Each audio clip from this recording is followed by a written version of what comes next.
noite iniciamos mais uma edição do Encontro Marcado com a Arruda Bastos, Zé Maria Filomeno.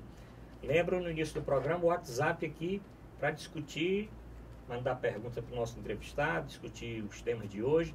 Aqui é Fortaleza 859-9925-1122. Lembro também o site da TV Mais, tvmais.org. O telespectador assistir qualquer um dos programas anteriores e assistir até o nosso programa ao vivo pela internet. Lembro também o nosso portal na internet, portalarrudabastos.com.br. Então, Zé Maria, mais um entrevistado, agora é véspera de carnaval, né? Sem dúvida. Será estamos que aí o nosso convidado também é fulião? Acredito que Você aprecia. que conhece, Eu sei né? que ele aprecia samba, né? Bom samba, ele né? aprecia. Bom, então, Não vamos- sei se vai, né, Se com a é intensidade fulião, aí da sua folia. Mas É. mais um programa, né? Mais um entrevistado Sim. aí programa cada vez a para audiência crescendo brilhantar mais. o nosso Encontro bate-papo. marcado. E hoje vamos entrevistar, né, doutor Zé Maria, o Alberto Magno Perdigão da Silveira. Nós não vamos usar esse nome todo, isso aqui é o nome Isso. de marquês, né, de príncipe. É um nome que nem minha mãe me conhece. Né, então, pois é. Então estamos aqui com o Perdigão, ele é jornalista, professor universitário, assessor de comunicação do governo do estado, escritor, tem muitos livros aqui, nós vamos falar sobre os livros do Perdigão, tem uma atuação em rádio, tem atuação em televisão, em comunicação da forma geral. Vamos aos poucos aqui passando o currículo do nosso entrevistado de hoje. Pois é, Alberto, obrigado aí por ter prontamente atendido aí o nosso convite, né, para participar aqui do nosso encontro. Fale um pouco aí da sua origem, o que seus pais fazem, onde é que você nasceu, né? Que lembranças você tem aí da infância. Muito bem, muito obrigado, fico muito honrado e eu gosto muito de conversar. A gente já gosta de uma amizade antiga, né? Os dois, eu tenho esse privilégio e vocês sabem que eu sou um cara mesmo de conversa. Bom, eu sou de Fortaleza, né?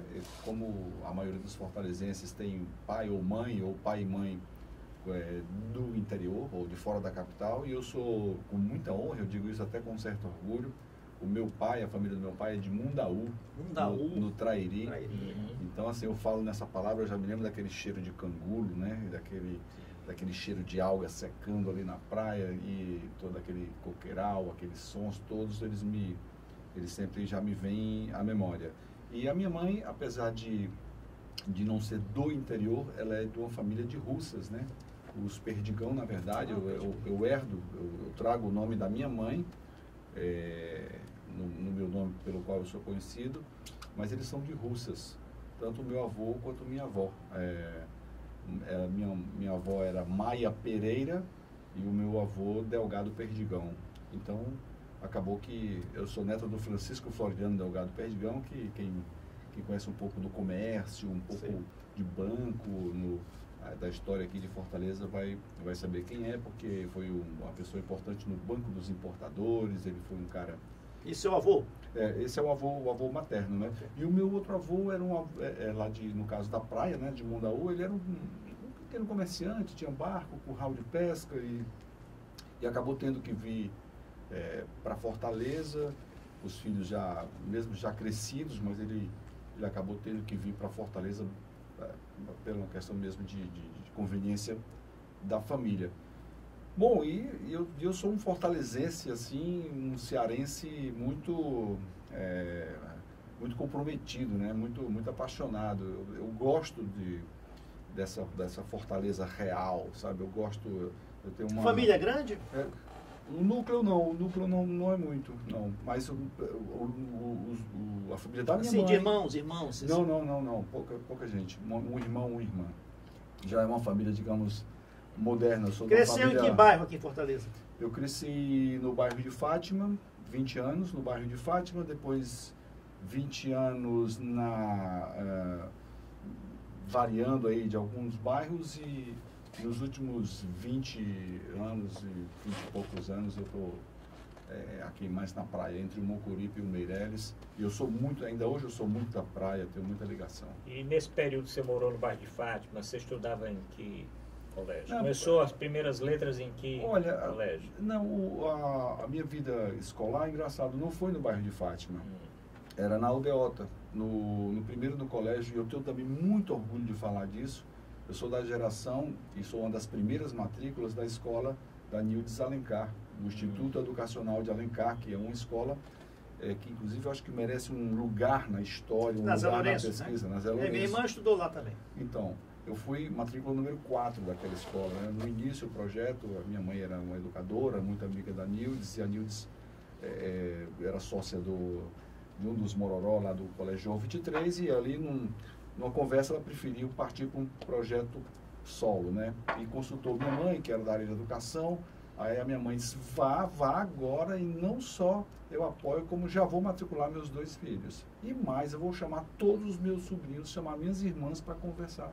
E os meus primos, eu e meus primos, mais ou menos da mesma idade, fomos todos dessa escola, e a gente tem muito carinho. Eu queria mandar um abraço muito carinhoso, muito respeitoso para a Nildes Alencar, que depois se tornou minha amiga, porque, primeiro porque é uma criatura apaixonante, né? E depois nós nos cruzamos, eu como jornalista, ela como vereadora, e ela tinha muito orgulho de me ver naquela função, e foi muito divertido.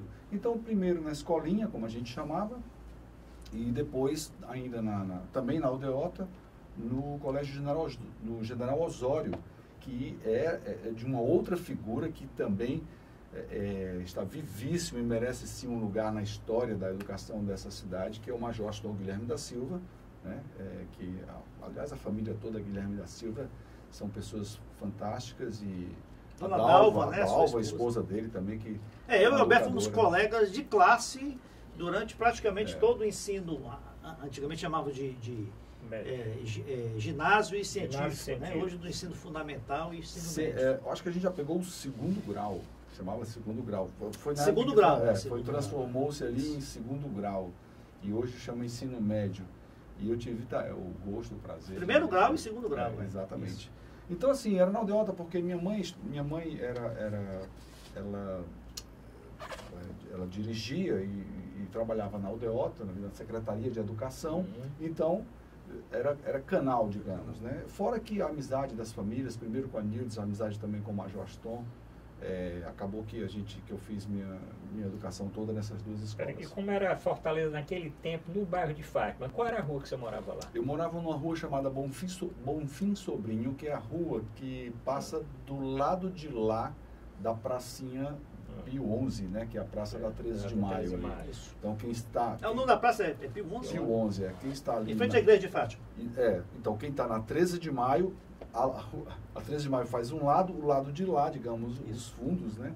É a rua Bonfim Sobrinho. E eu morava ali do outro, eu morava já digamos, no extremo do bairro de Fátima, porque eu morava do lado de lá da Aguanambi. Então, você me pergunta, e eu posso dizer 2 coisas, né?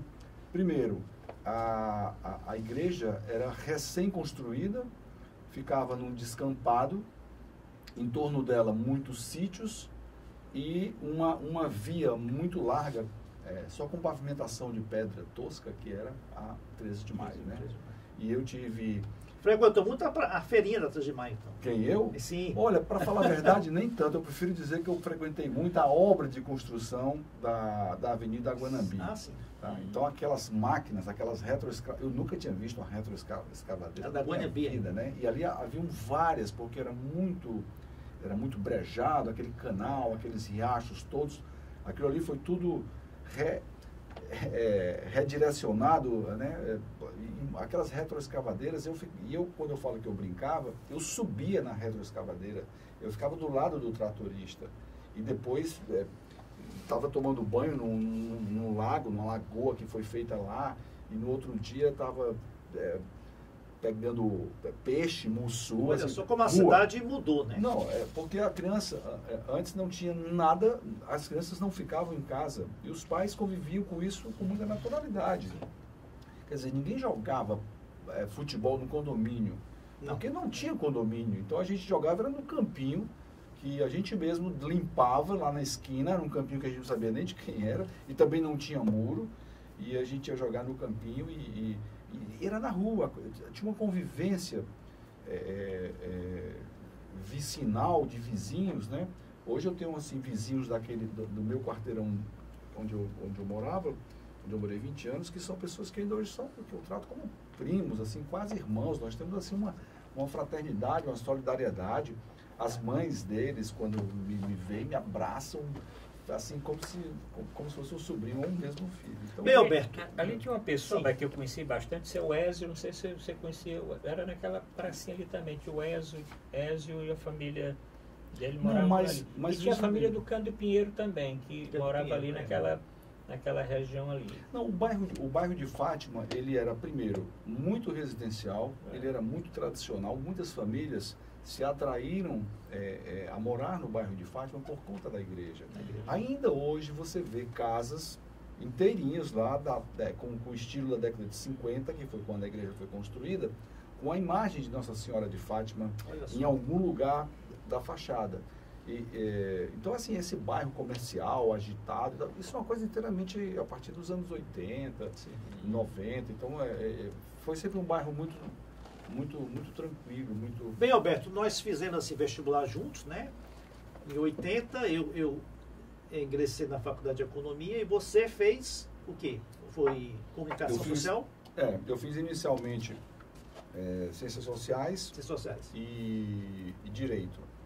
Direito. Direito. E a sua inclinação pelo jornalismo, como é que surgiu? Já surgiu já na faculdade ou você já... Eu insisti em não ser jornalista inicialmente, porque eu quis psicologia, quis ciências sociais, experimentei um vestibular para direito, assim, eu quase que tentei fugir, mas foi inevitável. Eu acabei tendo que aproveitar as disciplinas, fiz novamente o vestibular um ano depois, na época chamava vestibular, né? E entrei para jornalismo e nunca mais saí. Agora, quando eu fui ver um pouco assim o filme, eu lembro que quando eu ganhei uma vitrola, uma radiola, né, de presente do meu pai, eu já era um garoto talvez de 11 anos, 12 anos, não sei. E quando eu ganhei aquela vitrola com 3 disquinhos, 3 LPs, né? LPs.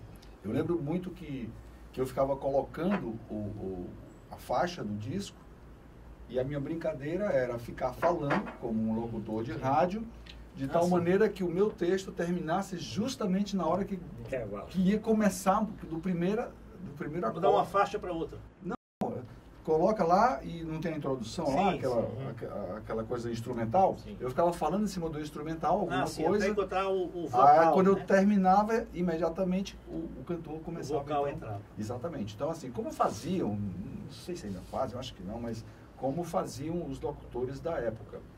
E puxando o filme ainda, quase o cinema mudo, o meu pai, ele foi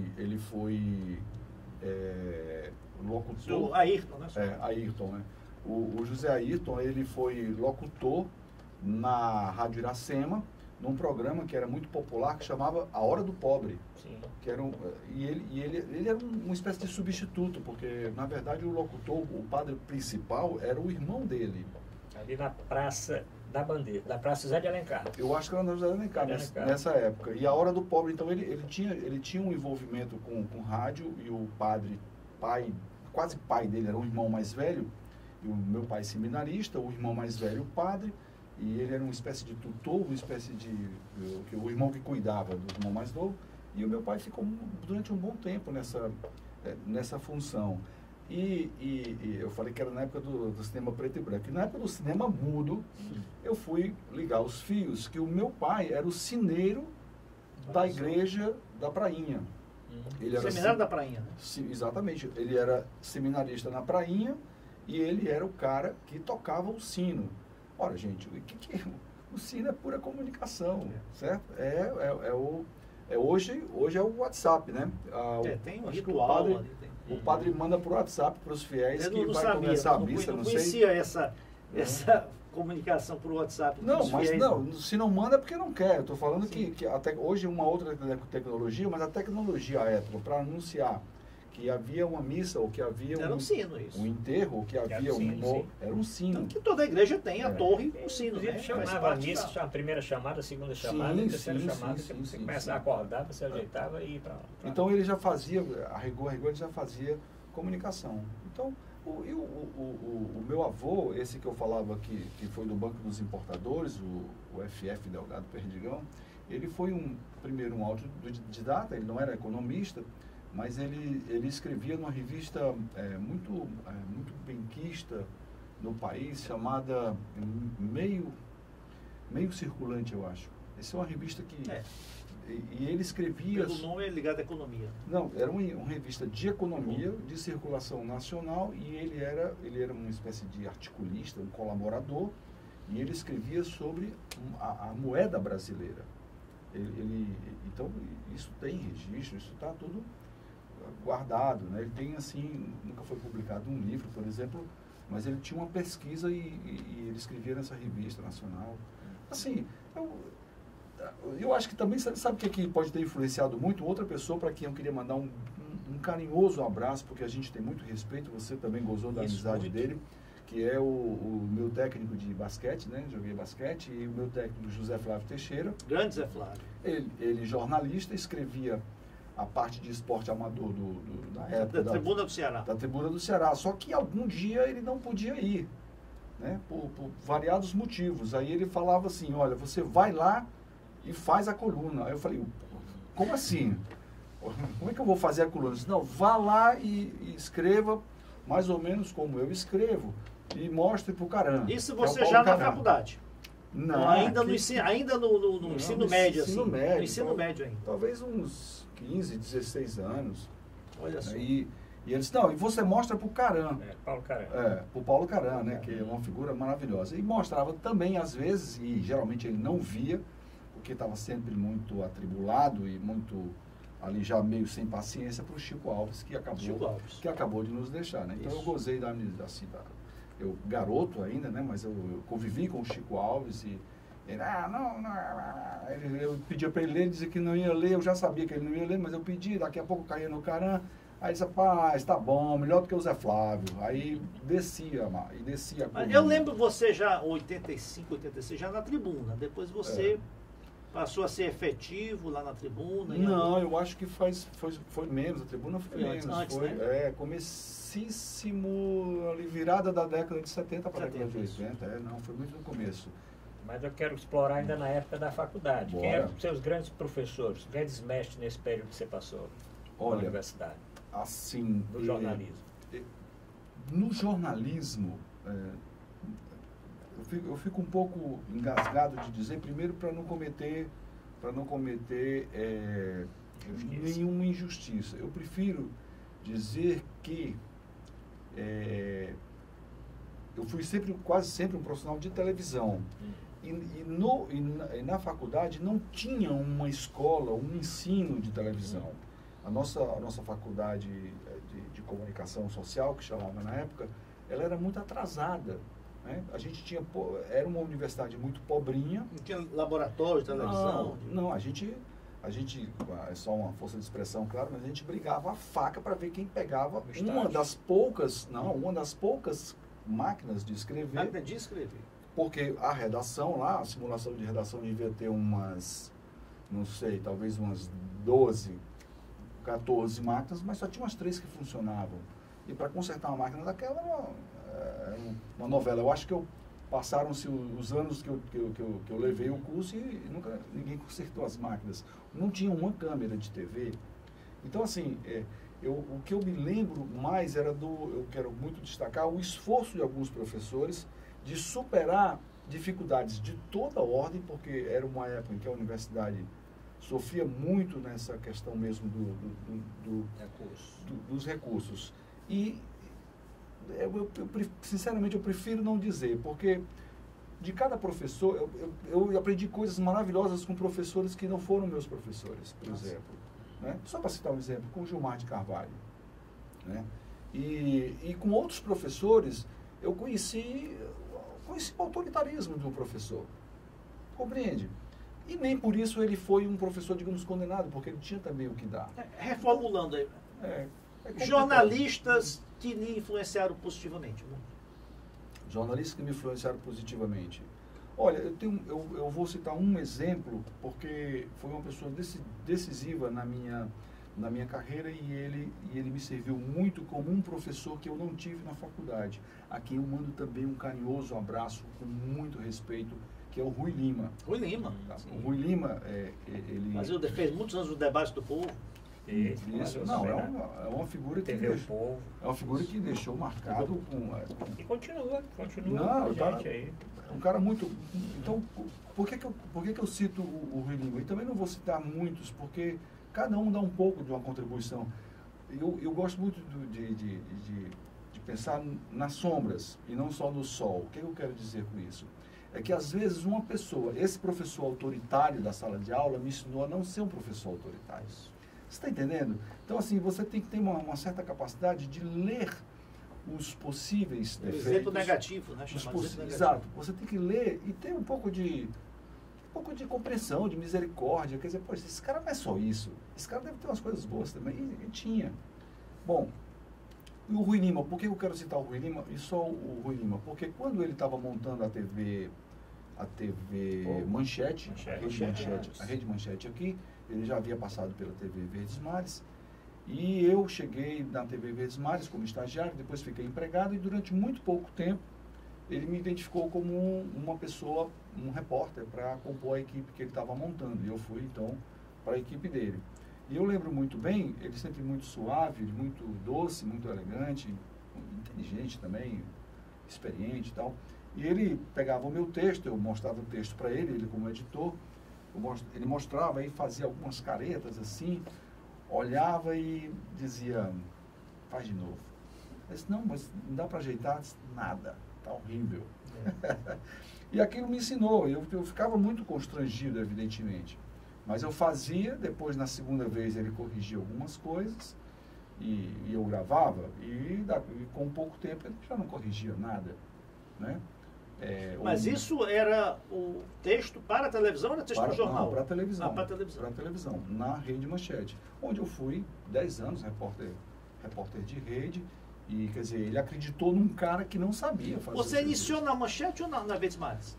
Eu comecei na TV educativa, né? Na TV educativa. Eu tinha 18 anos e fui ser apresentador de teleaulas. Né? Então eu fiquei 4 anos lá. Depois chegou a época de fazer o estágio obrigatório da faculdade e eu consegui fazer o estágio obrigatório. A vaga quem me concedeu com muita... Eu mando um outro abraço muito carinhoso também para Emília Augusta, tá? A Guga. A Guga era editora do Jornal do Meio Dia e eu pedi então que o Nonato Albuquerque, que era outro amigo, para que eu mando um outro carinhoso abraço. Ele liga para a Guga, eu pedi a ele, o Nonato, tu conhece a Guga? Não conhece? Conheço, tal. Liga para ela e pergunta se ela aceita meu estágio obrigatório lá. Agora, tá, ligou e agora resolveu, entendeu? Network, né? Não se falava essa palavra. Então, e ele ligou e deu certo, eu fui fazer o estágio. Quando eu fiz o estágio, eu cheguei lá para fazer o estágio, eu era já um cara diferenciado, porque eu já sabia o que era uma câmera, como se portar diante da câmera, como funcionava a iluminação, eu já sabia como funcionava uma emissora de TV, por conta dos 4 anos na TVC. E eu fiquei empregado na Verdes Mares. O estágio já pediram minha carteira e eu já fiquei lá. Vamos fazer o primeiro intervalo, né? Vamos fazer o primeiro intervalo, voltamos já.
Voltamos a apresentar Encontro Marcado com Zé Maria Filomena e Arruda Bastos. Lembro mais uma vez o WhatsApp aqui do programa, que é Fortaleza 85999251122. O Ayrton já colocou, anote aí, 999251122. Lembro também o nosso site na internet, o site da TV Mais, tvmais.org. Para o telespectador rever qualquer um dos programas anteriores e até assistir o programa pela internet. Lembro também o nosso portal, portalrudabasco.com.br. O telespectador assistir o programa ao vivo, tem lá o bannerzinho, pode assistir, mas também ler os artigos do Dr. Zé Maria Filomeno, dos nossos colaboradores, e os que eu escrevo também. E vou já convidar aqui o Perdigão para escrever também para o nosso portal na internet. Bom, hoje estamos entrevistando o Alberto Perdigão, ele jornalista, professor universitário, assessor de comunicação do governo do estado, doutorando em políticas públicas na Universidade Estadual, livros publicados, vamos falar aqui, mas vou citar alguns: Comunicação Pública e TV Digital, Comunicação Pública e Inclusão Política, Resistência e Inovações Políticas de Comunicação em Tempos de Crise. O Ceará, esses dois primeiros são de minha autoria, os outros são participação. Vamos com calma. Então, participação também no Ceará, Resistência ao Golpe, né, de 2016, Ombudsman no jornalismo brasileiro, está aqui, né, tá certo? Vamos já mostrar. E não dá para falar tudo, senão nós vamos ficar só aqui no currículo do Perdigão. Bom, e aí... Você passou quanto tempo na Manchete? Você disse que foram 4 anos? Fiquei 10 anos. 10 anos. E aí foi para Vesmar depois? Depois fiz um trajeto pela TV Jangadeiro e também tive um tempo no governo do estado. Aí voltei para a TV Verdes Mares. Fiquei mais 10 anos. Quem era o governador na época? Na época era o Tasso. O Tasso estava montando a Secretaria da Agricultura Irrigada, que foi uma experiência muito interessante. E eu fui, digamos, montar a assessoria de comunicação. O secretário na época, quero mandar também um abraço para ele, que é o Carlos Matos. Né? Carlos Matos, sim. Já participou do nosso programa aqui, inclusive. Não era o secretário, Carlos Matos? O pai do governador, o meu secretário de Agricultura? Não. Ele, é porque na época o Tasso instituiu 2 secretarias. Isso. Uma de Agricultura, que hoje é o desenvolvimento agrário, e uma de agricultura irrigada, que ela não existe mais, mas seria como uma agricultura do agronegócio, uma agricultura uma secretaria da agricultura planejada, de exportação, e essa, olha, é um outro evento que precisa um lugar na história, porque não existia nada em relação à agricultura irrigada, o que a gente chama popularmente de agricultura irrigada, no Ceará. E hoje o Ceará é uma referência praticamente no mundo em relação à produção, à produtividade das frutas tropicais de exportação. Você sabe disso. E junto com essa preocupação, houve também uma preocupação do governo na época, e daí surgiu a política de recursos hídricos, né?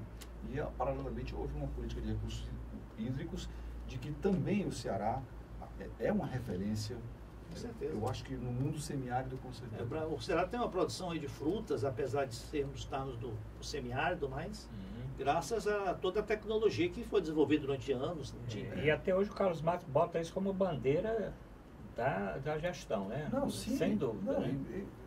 Tem direito, né? Porque ele foi muito empreendedor como gestor público, né? Bem, aí você revezou aí entre várias emissoras como editor de telejornais e apresentador, né? Eu lembro muito de você apresentando o Bom Dia Ceará e também apresentando telejornais em outras emissoras, né? E essa experiência, o que você ganhou aí com essa experiência? Cansou um pouco também dessa atividade? Olha, eu tenho saudade de tudo que é bom e de tudo que é ruim. Eu tenho muita saudade da interação com o público, uma saudade de você estar criando, você estar sendo uma parte decisiva num processo de produção jornalística. Isso é emocionante para qualquer jornalista. Mas, assim, eu não tenho saudade dos fins de semana e do Natal e do Carnaval e da Semana Santa que a gente trabalhava, e nem de passar 24 horas com o celular ligado, recebendo todo tipo de demanda e também de acordar cedinho, de acordar às 3h30 da manhã para entrar às 4 para fazer um jornal. Isso durante muitos anos acaba enlouquecendo um pouco enlouquecendo um pouco o jornalista, mas assim, foi um lugar que me honrou muito, não só a empresa, mas o telejornal. Aprendi muito e tive também muita oportunidade que me deixou muito satisfeito de compartilhar um pouco também, porque eu já era um jornalista mais experiente, né? Eu recebi muitos estagiários, né? Hoje essa turma boa e muito boa que hoje está no vídeo, eu também não vou citar, mas muitos foram meus alunos e ou estagiários, né? Para citar só um, para também não ficar assim muito vago. Hoje o apresentador do telejornal, né? Bom Dia, o Leal foi meu aluno, foi meu estagiário no Bom Dia Ceará. Chegou a trabalhar com o Irazê Gadelha? Não, assim, diretamente antigo, não. Um pouco, né? Ele é mais antigo. Um pouco mais antigo, né? Não tive. Aquela que fazia dupla com o Leal, que foi agora foi sua aluna também. A Thaís também. Que está na CNN. Pelo menos a notícia que você tem é que ela teria sido contratada. Vai iniciar agora, acho que em março, né? Tomara que ela tenha muito sucesso, porque talento e tem, além de ser um doce de pessoa, muito bom, muito fácil de trabalhar. E aquela apresentação dela, aquela participação no Jornal Nacional, naquele sábado, foi marcante, foi decisivo, né? Aliás, uma iniciativa até louvável, né, da Globo, né, de trazer apresentadores de telejornais locais, né, para apresentar o telejornal nacional. Mostrar um pouco. Simbólico, né? É simbólico, né? Mostrar um pouco a cara dos apresentadores. Resolveram continuar, inclusive, né? Passou uma época, assim, sem ter essa participação. Nas últimas semanas, eles voltaram a participar.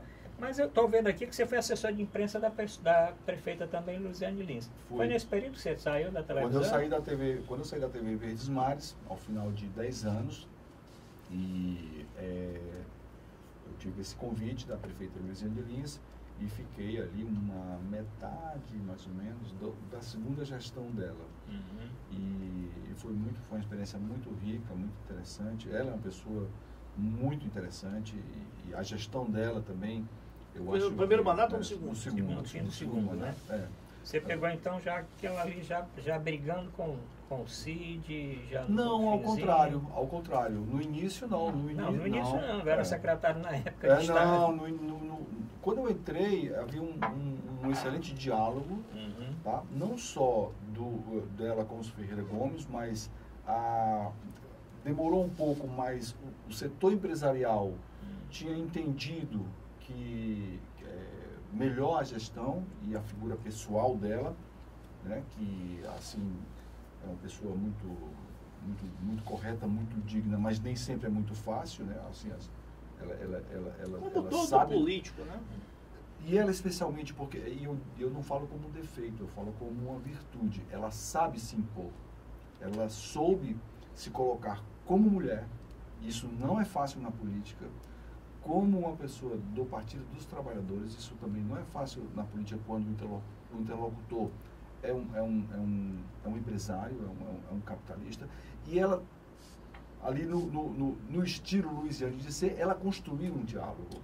Depois esse diálogo ficou, primeiro, mais difícil com os Ferreira Gomes, e depois, no final da gestão, quando as forças começaram a se definir sobre a sucessão, ficou um pouco mais difícil também com o empresariado.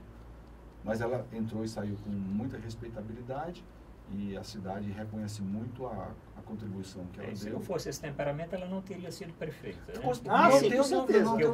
Tem o outro lado, né? Porque inicialmente não apoiou. Não teria rompido todas as barreiras que ela rompeu. Ela disse várias vezes, eu ouvi várias vezes, eu ouvi ela falar muitas coisas e aprendi muito, né? E não há nenhum problema comentar, porque é uma frase muito bacana. Ela disse, em política você tem que ter um lado. Ela tem isso como uma doutrina, né? Eu não sei se eu encontro uma palavra melhor, mas ela tem isso como uma premissa da prática política dela, tá? Tem que ter um lado. E se você olhar um pouco a trajetória da ex-prefeita Luziane, você vai ver que ela nunca mudou de lado. Então, assim, ela tem uma postura e vai seguindo, e às vezes está mais ou menos, às vezes está vitoriosa, às vezes não está, mas é aquela postura. Então, assim, isso é uma vantagem política, né? Embora que eleitoralmente possa, em algum momento, causar algum prejuízo. Vamos falar agora dos livros, né? Vamos lá. Qual foi o seu primeiro? Não, livro? Esse livro aqui que está embaixo. Este? Isso. Esse livro, ele é o resultado da minha dissertação de mestrado. Uhum. Tá? É um livro em que eu investigo, uma pesquisa em que eu investigo as condições políticas da implementação da TV digital na TV estatal. TV digital do ponto de vista técnico, né? Exatamente. Inclusive, a pesquisa ela faz, assim, digamos, uma pergunta. O avanço tecnológico vai corresponder a um avanço político? Quer dizer, essa TV digital, com todas as possibilidades tecnológicas que ela oferecia ao diálogo e à interação, ao e-governo, etc. Quer dizer, podemos esperar isso, esse avanço político também na TVC? E o que a pesquisa identificou é que havia um cenário relativamente favorável, ou mediamente favorável. Não de todo desfavorável, não de todo favorável. Mas as circunstâncias outras, o projeto da TV digital, ele foi se fechando nacionalmente, tanto no âmbito privado como no âmbito público, como um avanço tecnológico e quase que só tecnológico. Assim, as pessoas ficaram muito satisfeitas, né? Os entes públicos e privados ficaram muito satisfeitos com a melhora do som, a melhora da imagem, quando na verdade a gente precisava melhorar a democracia, conteúdo, a cidadania. Né? Conteúdo, né? Do que os dados que você usou, a pesquisa que você fez, conte como é que foi. Ela começa com uma pesquisa bibliográfica, porque são dois conceitos que ainda são muito fugidios, assim, que é a comunicação pública e a TV digital. Na época, eram quase que dois conceitos muito novos. Então tem uma parte bibliográfica bem extensa, e no final eu vou identificar na comunicação publicitária da TVC como ela se apresentava para o público, é uma parte empírica, e a outra parte empírica são entrevistas, me parece que com 12, alguma coisa assim, 12 gestores estaduais que tinham mais ligação com o assunto. Então, governador e mais uns 11 secretários, salvo engano. Aí cultura, ciência e tecnologia, educação, então, e aí no final, a partir das respostas que eles deram a um questionário padrão, é possível fazer algumas ilações sobre a possibilidade de que essa TV viesse a representar um avanço político. E esses canais institucionais hoje que você tem? TV Câmara, TV Senado, TV Assembleia, TV... Como é que você vê essas? Tudo isso é TV estatal, é uma outra categoria. Tá? O Brasil tem 3 tipos de televisão, isso previsto na Constituição, que é a TV privada, a TV pública e a TV estatal. A TV estatal ela pode ter canais que você vai localizar no Poder Executivo. O exemplo da TVC, é uma TV estatal do Poder Executivo Estadual. Você pode encontrar uma TV no Poder Legislativo, você tem a TV Assembleia, você tem a TV Fortaleza na Câmara, ok? E pode encontrar também no Judiciário. Normalmente os estados não têm TVs no Judiciário, mas nada impede. Tá? Mas o governo federal, no âmbito federal, no âmbito da União, tem a você tem TV Senado. TV Senado e a TV do Judiciário. Não, TV Senado não, a TV... Não, a do Judiciário não estou lembrado do nome, né? Mas... TV Justiça. TV Justiça. Mas me diga uma coisa, você passou esse período lá, inicialmente, na TV Ceará, TVE lá atrás. TVE lá atrás. E agora, e como é que você vê a TV agora? A TVC? Sim, a TVC. É uma TV estatal, né? Ela não se pretende uma TV pública. Né? Ela é um órgão público, mas ela não se enquadra no conceito de TV pública. É uma TV estatal que luta, eu digo assim, que luta contra si mesma. Assim, ela tem dificuldades estruturais, ela tem, assim, eu acho que tem algumas dificuldades mesmo até de âmbito cultural, porque uma repartição pública é sempre uma repartição pública, é muito difícil você... O modelo de São Paulo, que tem a Fundação Roquete Pinto, você acha que é estatal, mas não é bem estatal? A Fundação Padre Anchieta. A Fundação Padre Anchieta, só concluir aqui, bem pertinho, tá? Então, assim, eles lutam muito e têm um resultado relativamente bom. Poderia ser melhor? É uma boa discussão. Eu acho, inclusive, que se eles discutissem mais esse assunto, dentro e fora do governo, talvez eles pudessem encontrar novos caminhos. Mas, assim, como eu não estou dentro como pesquisador, eu não me sinto muito seguro de falar. Agora, eu vejo muito esforço e vejo algum resultado. A gente tem que torcer que as coisas melhores. A TV Cultura. TV Cultura. É uma TV, ela é pública, né? Assim, na sua concepção, no seu modelo jurídico, ela é uma TV pública, mas ela tem muitas amarras, porque a fundação ela tem muitas amarras com o governo estadual de São Paulo. Então, a história dela todinha, tem um livro muito bom que conta isso, conta a história da TV Cultura, e você vai percebendo que ela tem altos e baixos, tá? Em relação à autonomia. Como é que você blinda a TV pública de não virar uma TV chapa branca? É uma escolha. É uma escolha. Você quer o quê? É só escolher. Você quer uma TV pública ou você quer uma TV chapa branca? Né? Você quer uma TV estatal? Então faça uma TV estatal. Você quer uma TV pública? Não, a TV pública é um outro modelo. Você tem que ter um conselho curador, você tem que ter um conselho administrativo, isso tem que ser representativo da sociedade. E tem uma série de critérios que vão dar o caráter público, inclusive padrões de avaliação e tudo. Então, é só uma questão de escolha. O governo do estado, ele tem uma TV que é estatal. É uma opção, é uma escolha, e ele tenta fazer a melhor TV estatal possível. Bom, vamos fazer nosso segundo intervalo, né? Está chegando aqui já. Vamos ver os outros livros do Perdigão e programa, os projetos que ele tem desenvolvendo agora. Vamos lá. Voltamos já.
Voltamos a apresentar Encontro Marcado com a Ruta Bastos, Zé Maria Filomeno. Comente o programa de hoje, o nosso WhatsApp está aí, o Ayrton colocou, 999-25-11-22. Assista o programa, reveja o programa no site da TV Mais, tvmais.org, e também no nosso portal na internet, portal@rudabastos.com.br. Bom, estamos entrevistando aqui no programa, batendo esse papo gostoso com Alberto Perdigão, ele que é professor, jornalista e também assessor de comunicação do governo e escritor. Bom, nós estamos conversando aqui do primeiro livro, gostei que o seu mestrado aqui está aqui, né? E o segundo? Então, esse livro aqui, nessa época, eu tinha uma atividade muito intensa de escrever artigos jornalísticos, muitos para o jornal O Povo, né? E alguns blogs, alguns sites que tratavam de comunicação, política, democratização da comunicação. E depois eu juntei e fiz uma coletânea. São 40 artigos que tratam de comunicação pública, né? E também um pouco de cyberdemocracia, um pouco também de TV pública. Então foi um livro gostoso. Esse é de que ano? Esse é de 2010 e esse de 2014. 2014. Esse aqui foi editado pela editora da UES, da universidade, né? Tem uma espécie de seleção, tem todo um conselho que faz a avaliação do projeto. E esse é um projeto mais pessoal que eu fiz com entusiasmo do Dorian Filho, da RDS, né? Tá. Agora, Alberto, você também foi professor de jornalismo e comunicação social na Unifor, né? Muitos anos, né? Sim. Como é que você vê hoje o jornalismo? Porque nós éramos criança, adolescente, nossos pais diziam, olha, tem que ler jornal. Tem que ler jornal, tem que assistir Jornal Nacional na televisão, né? Hoje os meus filhos não assistem Jornal Nacional, mas são, talvez, não leem jornal impresso, mas são muito mais informados do que eu era à idade deles, né? A instantaneidade das notícias, né? Da comunicação, do conhecimento é algo revolucionário. Como é que você vê o jornalismo hoje? Cada pessoa pode... Eu hoje sou um produtor de notícia, de conhecimento e transmissor. Qual é o grande desafio hoje do jornalismo tradicional? Jornal, televisão. Vou fazer 2 comentários e espero responder mais ou menos essa pergunta, que é altamente complexa, né? Daria mais 2 livros. Sim. Não, o primeiro é que hoje os meios de comunicação, de uma maneira geral, e mesmo na linguagem jornalística, eles oferecem uma quantidade muito grande, uma facilidade muito grande, sobretudo de distribuição do conteúdo. Comparativamente à sua época, que você é muito mais velho do que eu. Claro. Né? E isso é verdade, isso é notório, todo mundo sente e de certa forma a gente tem que comemorar, né? Pelo menos parcialmente. Mas não tenho a menor dúvida que se fazer melhor jornalismo não é nenhum saudosismo. E que o leitor, de uma maneira geral, ele tinha não só informação, ele desenvolvia não só um nível de informação, mas ele desenvolvia, sobretudo, o senso crítico. Né? E eu acho que esse é um gap que as escolas não conseguem resolver porque o mercado não consegue resolver. Quando o mercado pedir novos jornalistas que sejam capazes de, no seu trabalho, fazer um jornalismo que ajude a desenvolver o senso crítico, as escolas vão fazer por onde formar esse profissional. O outro aspecto aí que você tocou é que hoje é muito fácil fazer jornalismo. Qualquer pessoa pode fazer jornalismo. Isso também eu acho muito bom. Claro, a gente pode também discutir um pouco alguns aspectos aí que são questionáveis. Mas, de uma maneira geral, assim, rasteiramente, superficialmente, é muito bom que qualquer pessoa possa ir para a esfera pública, tá? Levar o seu discurso por meio de todas essas facilidades comunicacionais, técnicas que se tem hoje. Mas é preciso lembrar que essa tecnologia, ela mantém ou até amplia a fratura digital, que é uma fratura social, que é uma fratura política. O que eu quero dizer com isso? Você que sempre foi classe média alta, tá? Você nunca teve preocupação nenhuma com nenhuma das suas necessidades básicas, você acha isso muito tranquilo, ter um programa na TV, e você poderia ter 10, se você quisesse. Mas há pessoas que têm muita dificuldade em ter um aparelho celular. E se tiver um aparelho celular, que é um dispositivo móvel, que até poderia, que ele pode fazer ali um canal, com aquele celular ele pode fazer um canal no YouTube, por exemplo, em tese não há nenhum impedimento, sim, mas essa pessoa que tem baixa ou baixíssima renda provavelmente tem baixíssimo letramento também. E aí ele não vai conseguir, a não ser que faça umas coisas que realmente pode dar acesso, né? Que antes a gente chamava de audiência, mas não contribui. Não faz com que o consumidor desse conteúdo se torne um ser mais protagonista da sua própria história, que é um grande desafio, né? Mais informado, com mais senso crítico. Eu não acredito. Então, tentei responder a sua resposta. Não, sem dúvida.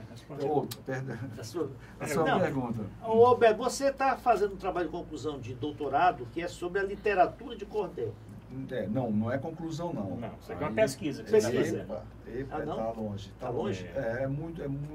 Porque uma tese de doutorado, ela é extremamente mais ampla, mais profunda. Representação do Brasil no folheto de cordel, a literatura do Nordeste e a literatura do Sul. Pois é, isso aí eu arrumei um grande problema para a minha vida. E estou muito feliz com isso. Então, ainda não é a tese de... Olha, eu vou comparar mais ou menos. A tese de doutorado é mais ou menos como você fazer uma família, certo? E a dissertação de mestrado, filho, né? A dissertação de mestrado é você ter o primeiro filho.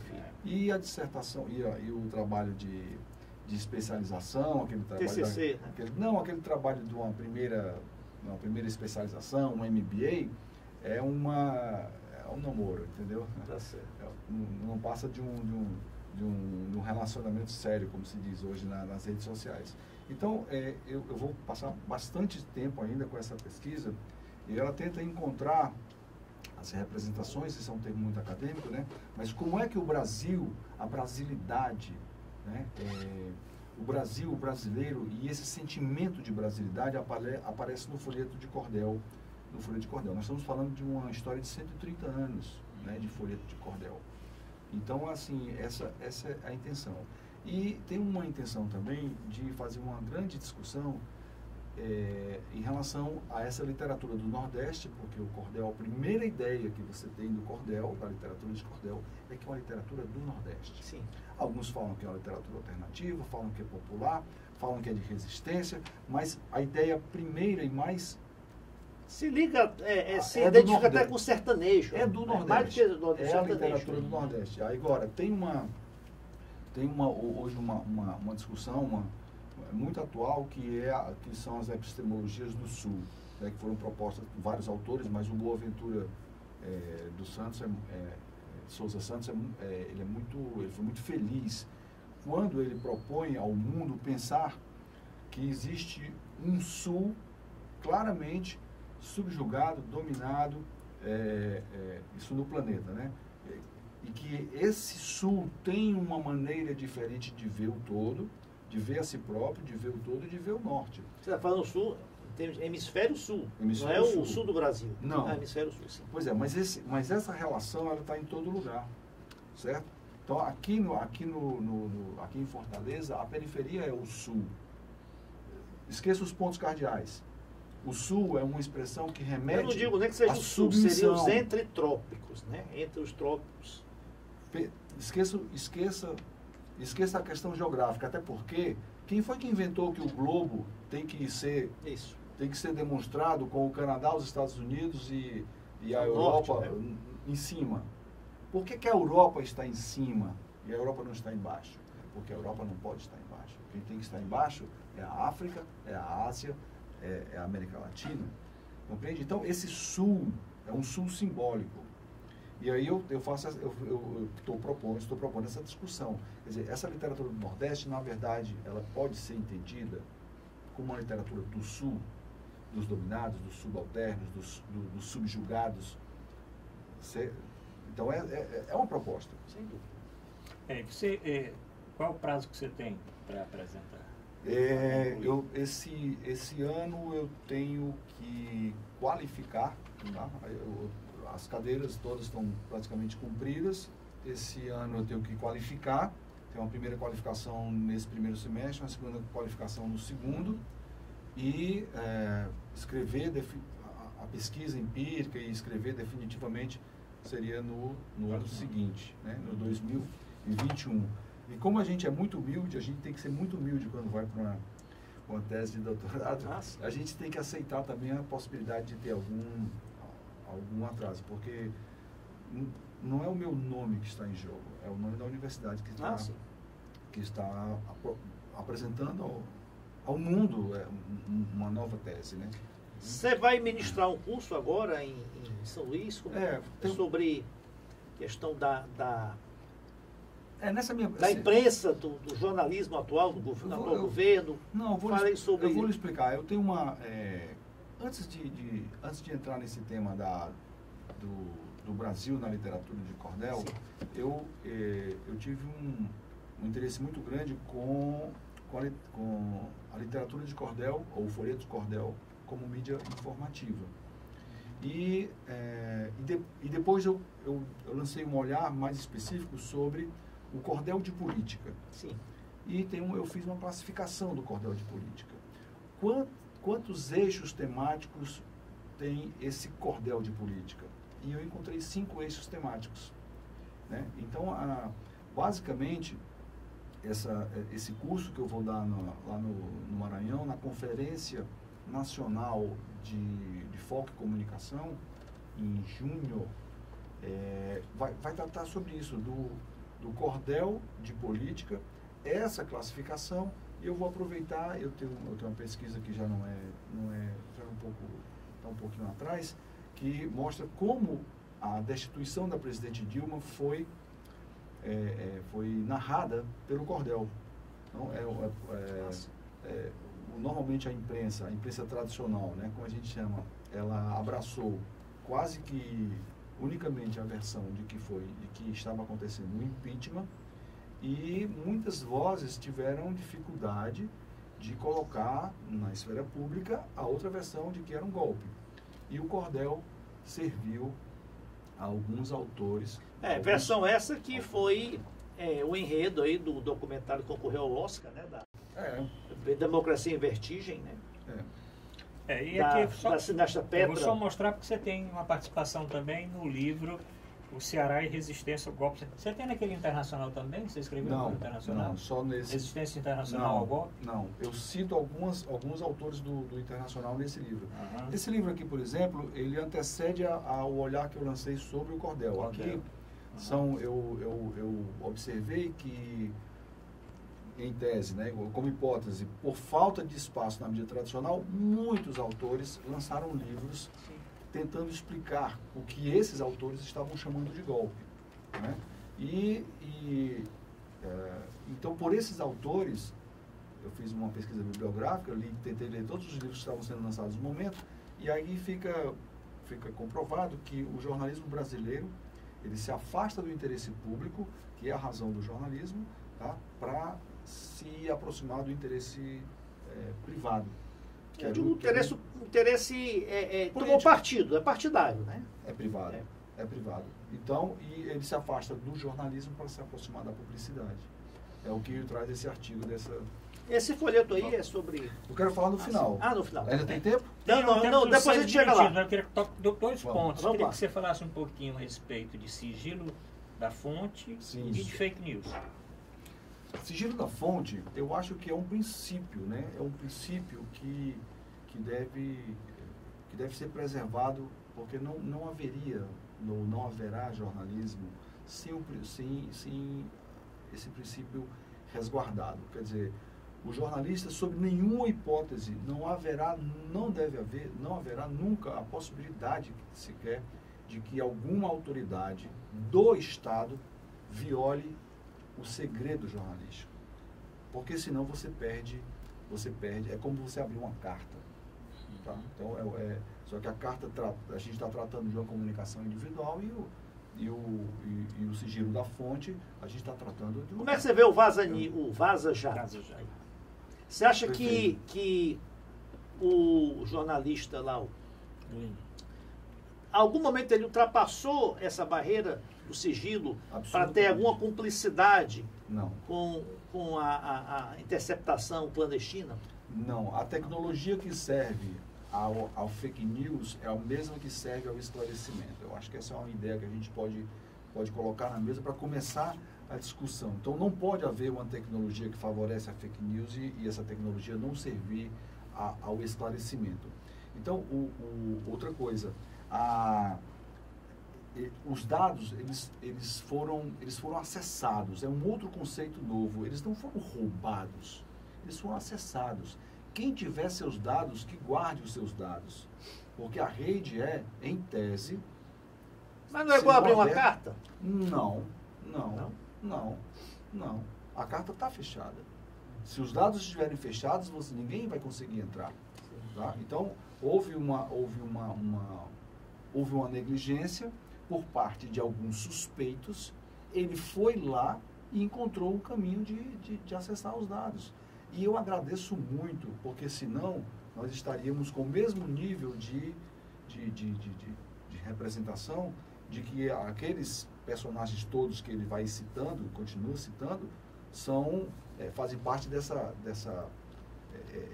concepção, dessa tendência de a gente achar que são mitos. Mitos não. São pessoas comuns, com interesses privados, que misturam público com privado, como sempre foi na história do país. Então, assim, eu acho que pode ter tido algum excesso, eu acho que a história vai julgar e a gente poderá, sim, numa boa discussão, isso deve ser discutido, poderá encontrar um meio termo, alguma regulação, mas, de uma maneira geral, eu acho que ele fez uma grande contribuição. Agora, bem rápido, você também faz também assessoria de comunicação política, né? Eu sei que você trabalhou na campanha Sim. do Capiberibe, né? Senador Capiberibe lá em... Sim.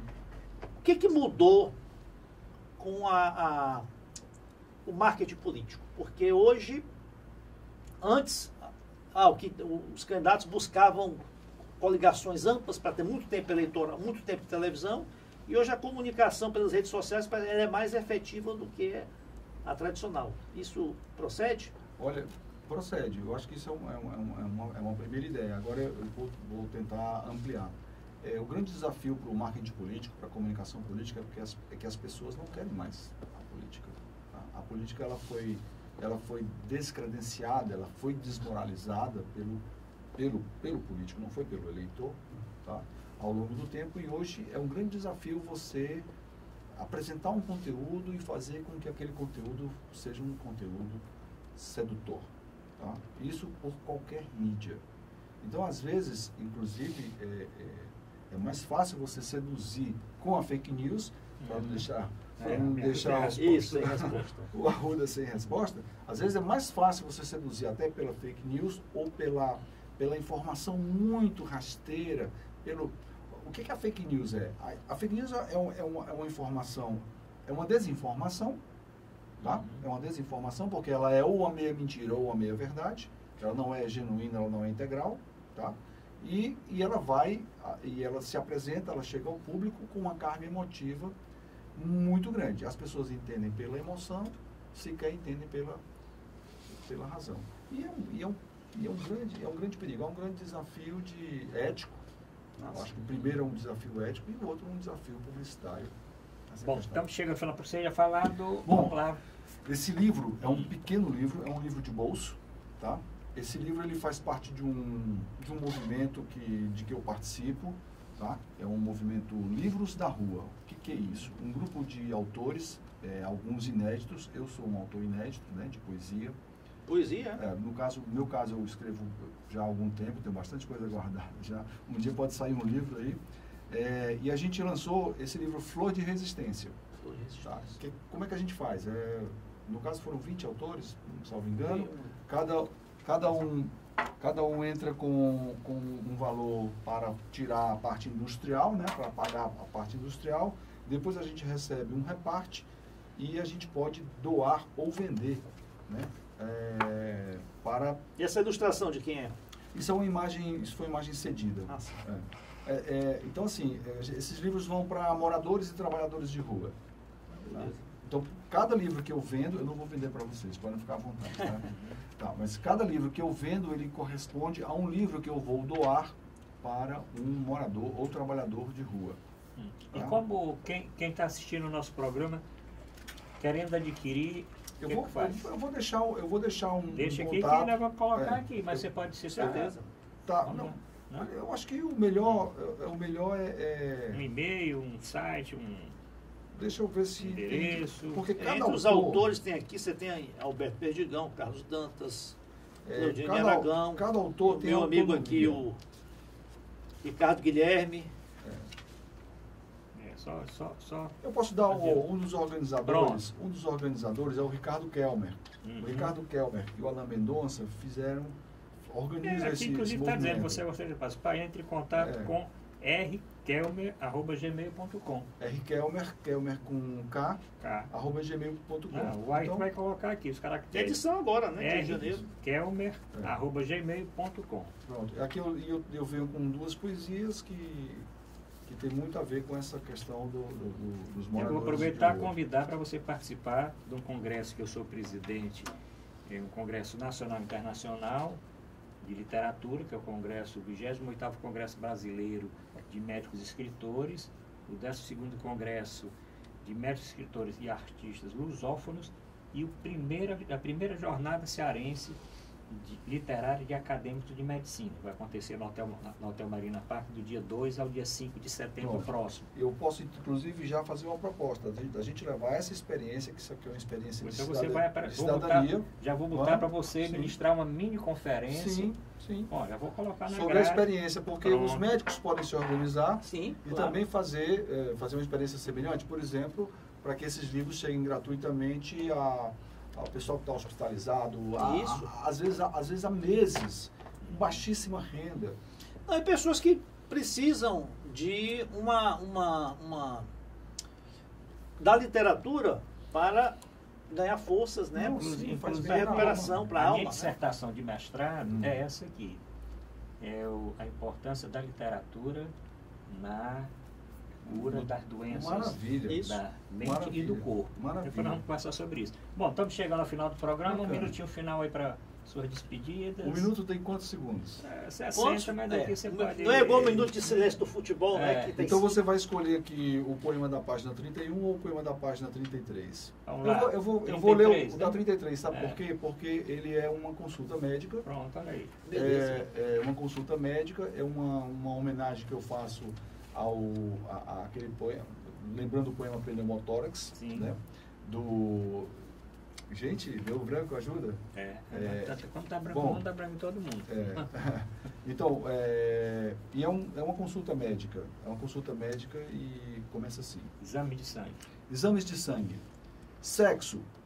Qualquer um ou tanto faz. Dizem que sou um homem. Idade. Entre não sei e talvez. Um pouco mais ou pouco menos. Renda. Entre o nada e o que me des. Que dê para um trago ao menos. Escolaridade. Formado em falta de mais. Doutor e pós-doutor em fome. Endereço. Estabelecido em lugar algum. Casa é o breve tempo que mereço. Memória. Lembrança de tudo que é dor. O desamor conta a minha história. Fala entre o desdito e o maldito. Silêncio é a língua que mentala. Escreve. Meu nome e outro nenhum. Só leio palavras que o vento leve. Coração. Sinto um aperto involuntário. A saudade é uma forma de oração. Rim. A pedra foi para o pulmão, de tanto que funcionava ruim. Pulmão. A mancha de nicotina que respiro inspira a necrose de alcatrão. Baço. Essa tive não, doutor. Deve ser doença de ricaço. Peço àquele que consulto não me tomar como insulto e voltar vivo outro dia. Agora vou dar o resultado de tudo que foi examinado, pior só a necropsia. No exame de sangue da sociedade, deu excesso de proteína C reativa, preconceito, hipocrisia. No seu, o fator é existência negativa do tipo sanguíneo da invisibilidade, uma virulenta epidemia. Muito bem. Vamos ler esse poema lá no Sem Congresso dúvida. de Medicina. Tá marcado já, tá marcado. Bom, chegamos ao final do programa, Zé Maria, Só já passamos ao minutinho. agradecer aí ao Alberto, né, pela participação. É claro que esse exemplar aqui é Vai seu. voltar aqui, Esse é do Zé certamente. Maria.